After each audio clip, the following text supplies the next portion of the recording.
Hi guys, the rebuild on the Red 145 has begun and we're going to put in all the engine loom back in. I've been busy unpacking boxes of new parts. As you can see, that's quite a few new parts there. I've got a section for loads for the engine, clutch, cam belt kit, bushes and stuff like that. New radiator, springs, shockers, top mounts, oils, gaskets, screws, nuts, bolts, the whole shebang.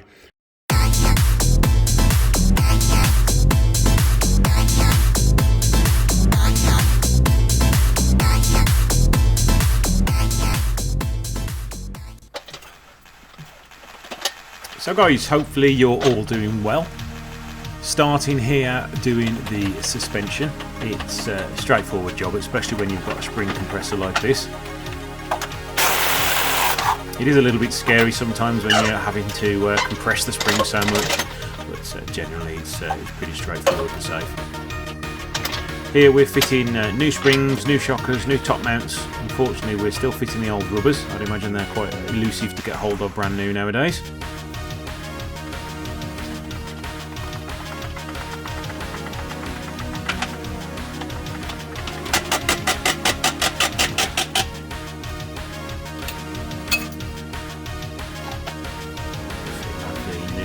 Rubbers, new top mount bush, and a brand new top mount as well.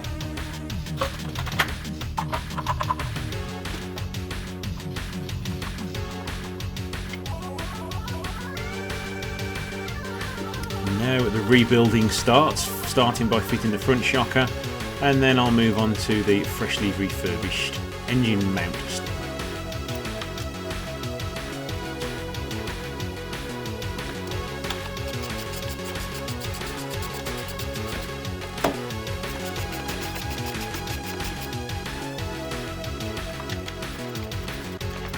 Get to put all the earths back on now.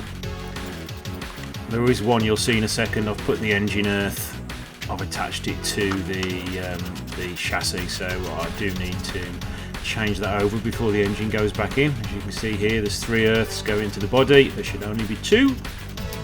I should know better, but I was more concentrated on filming.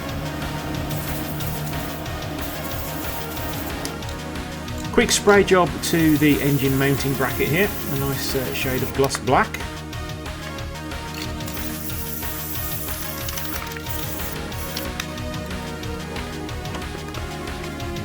Now let's just fit it all on. Nice new shiny bolts being used as well.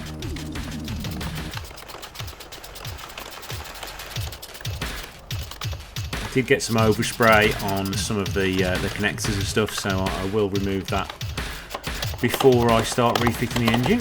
I'll normally remove that with a little bit of paint stripper or even some paint thinners, or even just a really sort of 1500 grit sandpaper will get that off quite easily. Now the ABS bracket, that was also refurbished because it was quite rusty. Also off camera I fitted 2 new brake pipes after I fitted this. I'm pretty sure I recorded a video on it, but I couldn't find it, so I haven't edited it into the clip.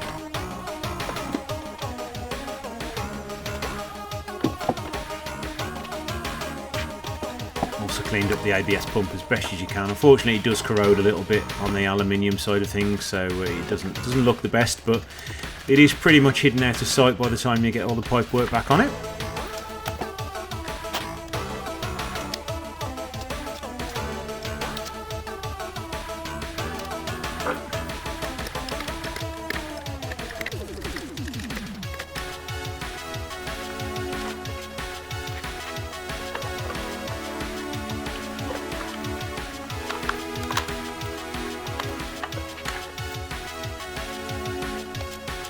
Now on to the engine work. Quite a bit I've had to do on this, as you'll see through the video. We've done the starter motor, we've done the alternator, all been refurbished, the cam belt was done, all new seals, gasket, variator, and I think when I did my Barchetta variator, nearly 2 years ago now, I moaned about the price of them then.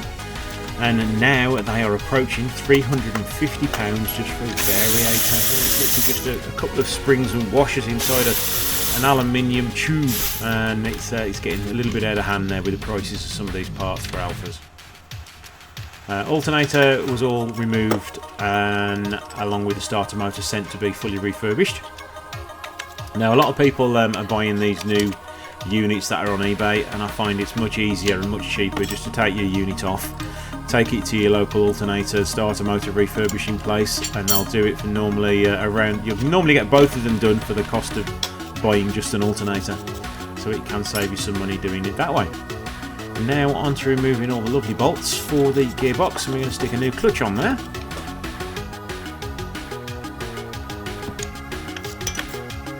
And for once the gearbox slid on perfectly. First attempt it just went straight back on.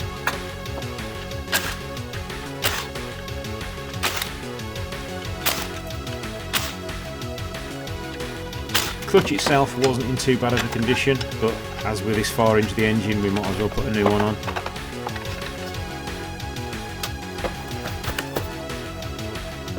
Brand new Valio clutch going back on now. Don't forget to put the new thrust bearing in.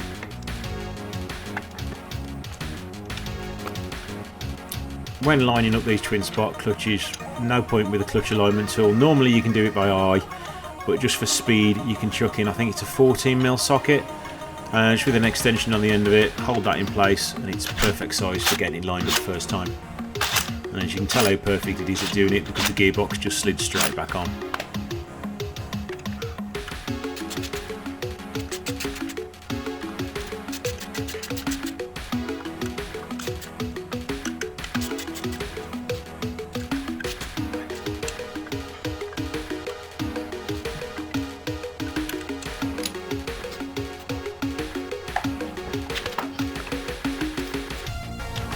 Straight on, that never happens.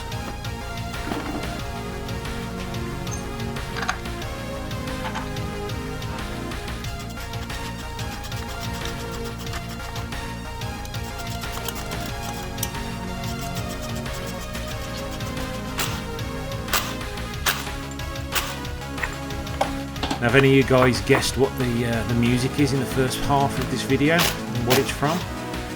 Hopefully I don't get a copyright strike on it, but we'll see. I may have to re-upload the video without it.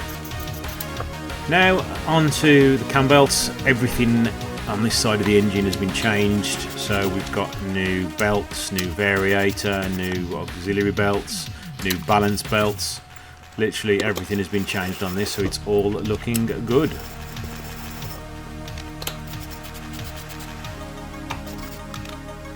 And as you can see here, I managed to slice my thumb opening while putting something in the bin.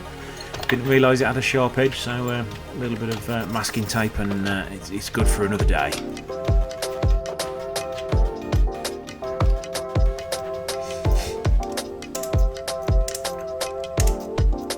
Yeah, just taking the cam lobes off now, ready to put the timing on, and I think I found the timing was ever so slightly out, not by much.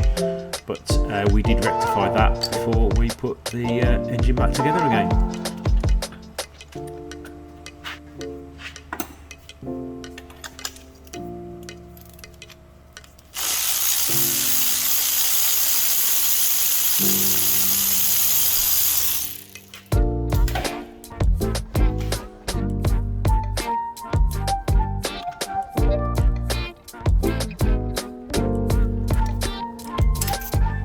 Somebody's already been in here and broken the pulley.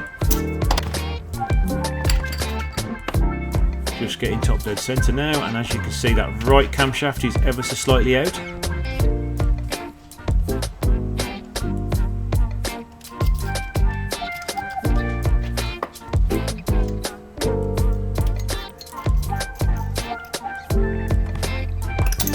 The belt was rather tight, so it took some doing to get that belt off. I had to take off the bearing to get the belt off.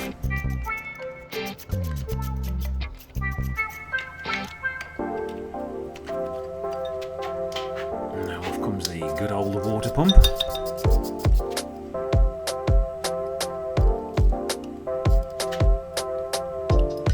What somebody'd done, somebody'd actually rounded one of the bolts off, so here I am just hammering it in, trying to get a larger bit into it to get it off, and eventually I managed to do it.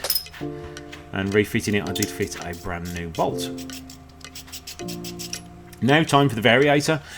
What I've done on this occasion is I tested it in place with my breaker bar to see if it will come out nice and easily, and it did. If you're ever doing a variator and it's a little bit too tight to undo on the engine, you can remove the camshaft and pop it in a vise and then do it that way, but this one was actually done up just right and not over tightened, so it was nice and easy to remove.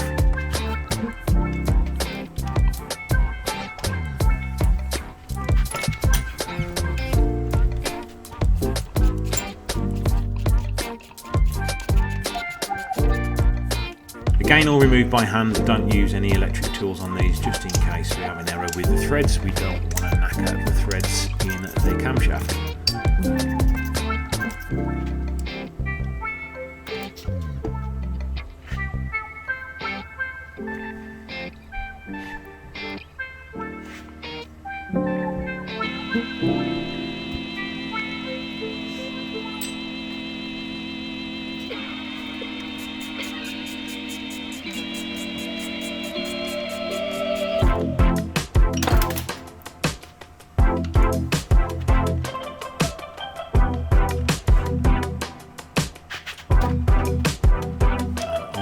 Belt.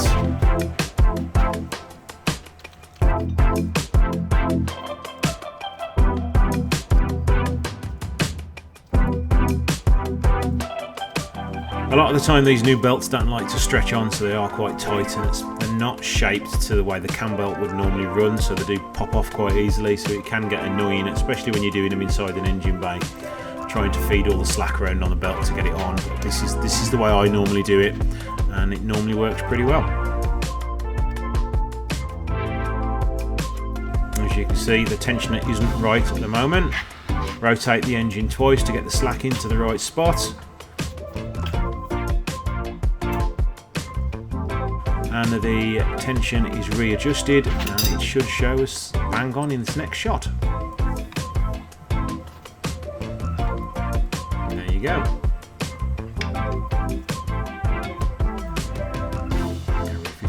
New balance belt, making sure it's all pointing in the right position. Now, some people run without the balance shaft to enable the engine to rev a little bit better, but I always prefer to keep it on because the engine is a little bit smoother with it being on. And that is one tensioned balance belt. The starter motor and alternator are now back from the refurbishers, so let me just get this on now, and I think this is pretty much it for the episode now, so I will hand you back to the future me to talk through the rest of the video.